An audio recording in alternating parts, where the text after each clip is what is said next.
What's going on, guys? So today I'm out here at Explore USA RV Supercenter in Corpus Christi, Texas, and we're going to take a look at this really cool, kind of relatively short fifth wheel. This is a Yukon from Dutchmen, and yeah, there's a lot of interesting things you may like about this, but I really think you're going to want to hang out until you see the inside of this unit. So that's coming right up. Hang tight. I'll be right back.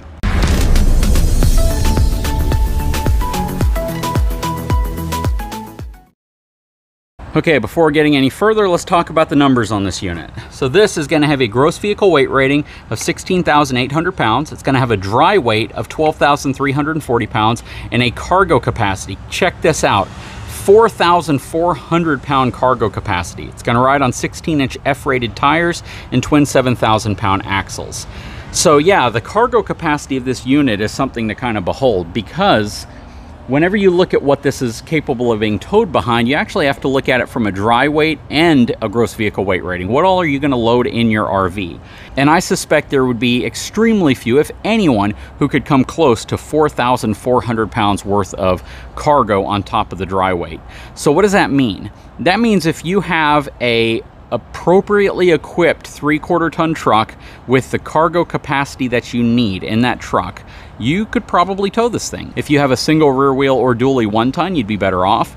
But because, again, most people might load 1,500 pounds total worth of stuff in this RV, you're going to be at a much lower weight than the gross vehicle weight rating almost all the time. So that's just something really, really important to keep in mind. That said, I would still tow this behind a 1 ton. Not necessarily a dually, but a 1 ton. All right, let's take a look at the inside of this, and then we'll come back out. I can already see the Kurt Rotaflex up here. This is going to have the ground control electric leveling. It does not have a drop frame that I'm aware of. No drop frame. But the interior of this unit is pretty amazing. You know, the outside kind of looks a little plain. Graphics are kind of, you know, vanilla, but check this out. So this is going to be the Dutchmen Yukon 320 RL. By now, I think most people know RL stands for rear living room. All right. As we step inside, I'm going to pan around so you can see what I'm talking about. Check this out. Absolutely beautiful interior. Dutchmen knows how to make the interior of an RV pop. This is beautiful. I love the semi-gloss cabinetry with the darker and lighter trim. The lighter trim for certain areas over here, whereas you have the really, really nice cream-colored sofa and love seat. Very cool. Plus, look at this island. Massive.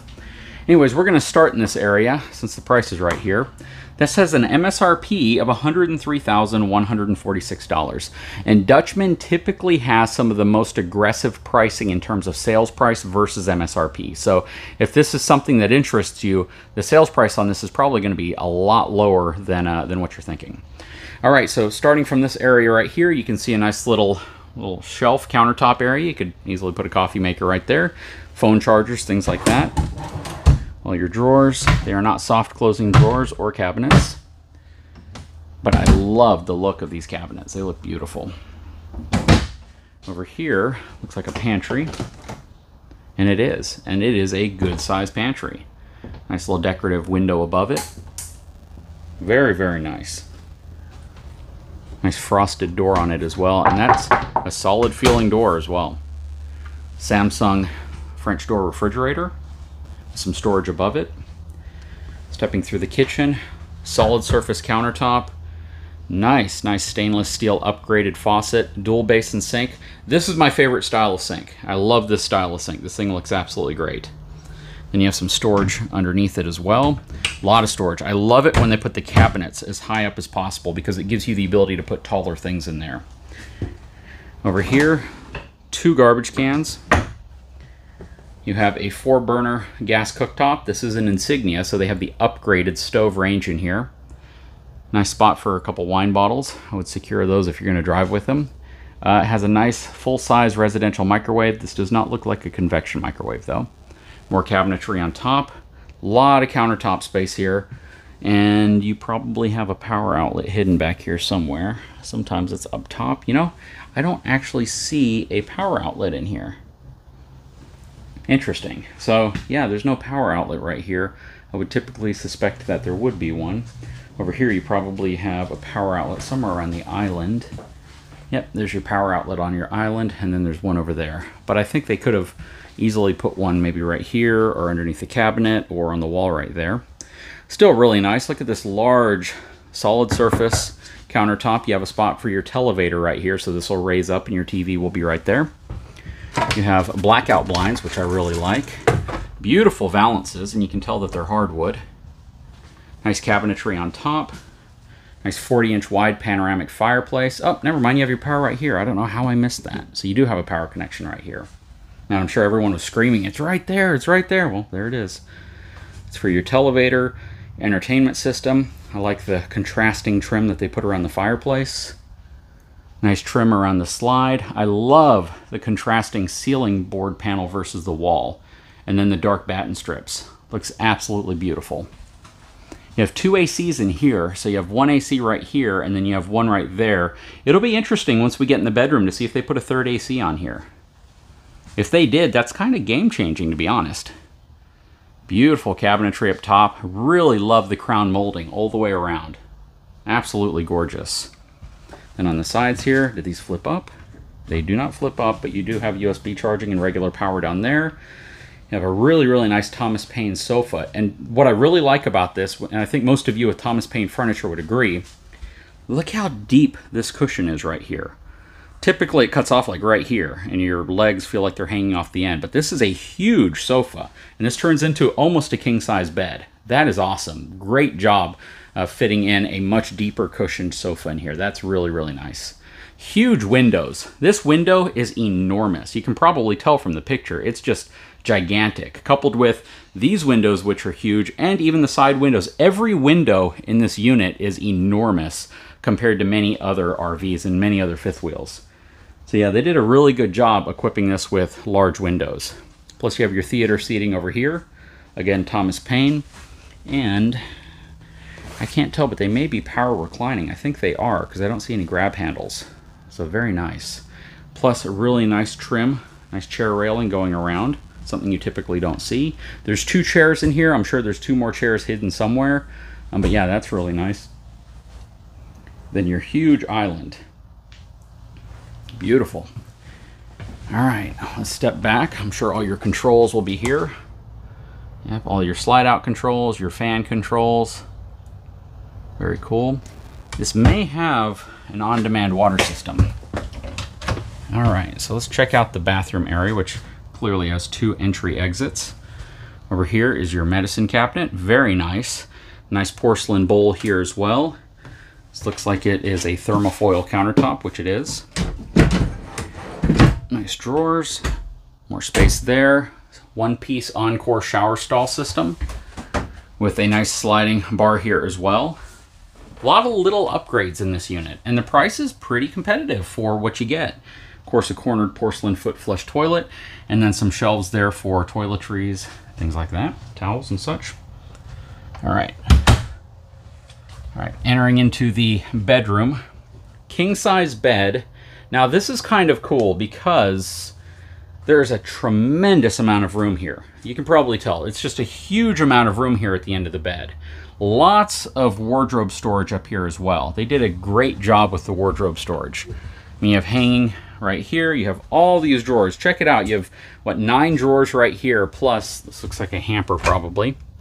Place for a hamper.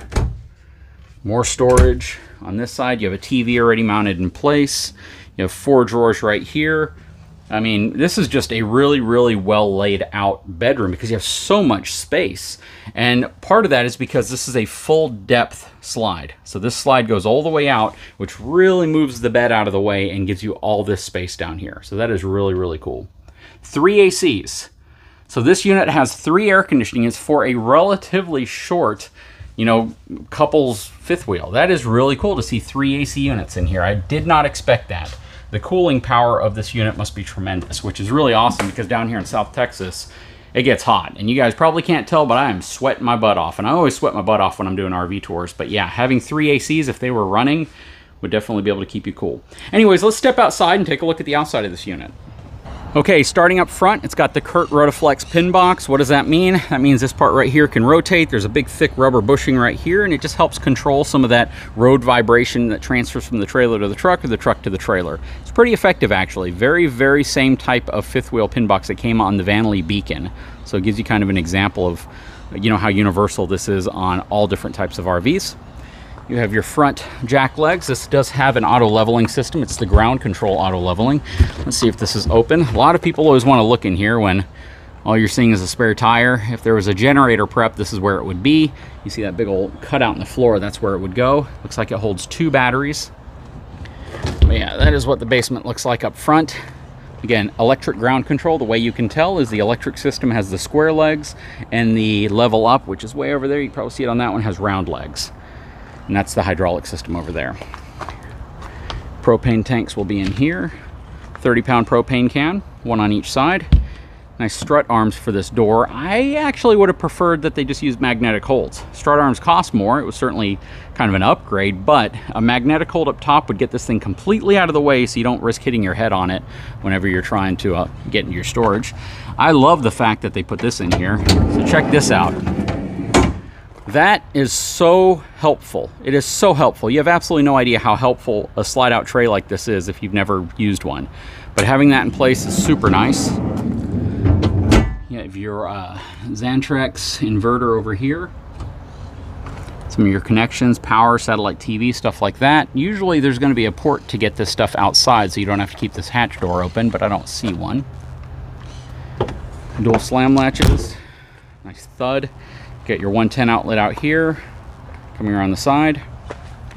This is gonna have Carrier tires. So believe it or not, Carrier doesn't make a bad tire. It's actually a pretty decent tire. So these are F-rated tires. I would have preferred to see G-rated tires on here. It does have standard drum brakes, and this has the Moride Cree 3000 suspension system, which is actually a pretty good suspension system. I also see how they boxed the section underneath the 10-inch I-beam frame, and it's reinforced with the 2 angle brackets, or the gussets right there, that give it additional strength, something Lippert has been doing to pretty much all their frames now. So it's really nice to know that they've stepped up to start providing that. You have 2 awnings, one right here, one over here. I like it when they attach it to the slide and not behind the slide because you lose awning space, but that's nice. Does not have frameless windows. Back here is a little storage. It's probably locked, but yeah, so you get a little storage back here for tools and accessories or whatever you think you can fit back there. LED lighting, full walk-on roof. It is wired for a Furrion wireless backup camera, and it does have a 2-inch receiver. I would say it's rated for towing because it has the chain loops, but it doesn't have power connections for your lights. Even though it does say that it has a 3,000-pound tow capacity and a 300-pound hitch capacity, I think that's simply because of the one that they use here. But again, I don't see any wiring ability to be able to plug in your trailer lights. So I wouldn't use it for towing regardless. I would just use it as an accessory rack, something you could throw bicycles on, maybe a small generator, something like that off the back. This is going to be your fresh water connection. You have your 50 amp connection here, another storage on this side. I always like when they think of different creative things like this, little areas of extra storage that they give you back. Coming around, there's part of your ground control leveling system, outside of your water heater, outside of your furnace. On this side, you have your wet bay right here, nice and organized. Very easy to look at and figure out. And your leveling controls right here.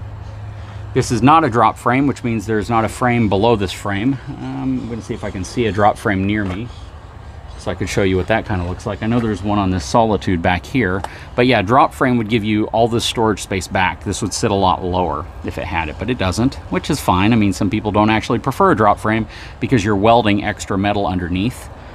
Aluminum bath deck, and this only goes out that side. It would have been cool if they had the one that can go out either side, but it's still nice to have that. That is not an inexpensive accessory. That's like $1,000. Other propane can over here. Anyways, what do you guys think? I'd love to know your opinion on this absolutely gorgeous Dutchmen Yukon fifth wheel. Relatively compact. It's kind of heavy for what it is, but at the same time though, it's got a tremendous gross vehicle weight rating with a relatively light, unloaded or dry weight. Anyways, please leave a comment below. I'd love to know your thoughts on this unit. If you haven't had a chance, please take a moment, subscribe to my channel, give me a thumbs up, and we'll talk to you again very soon.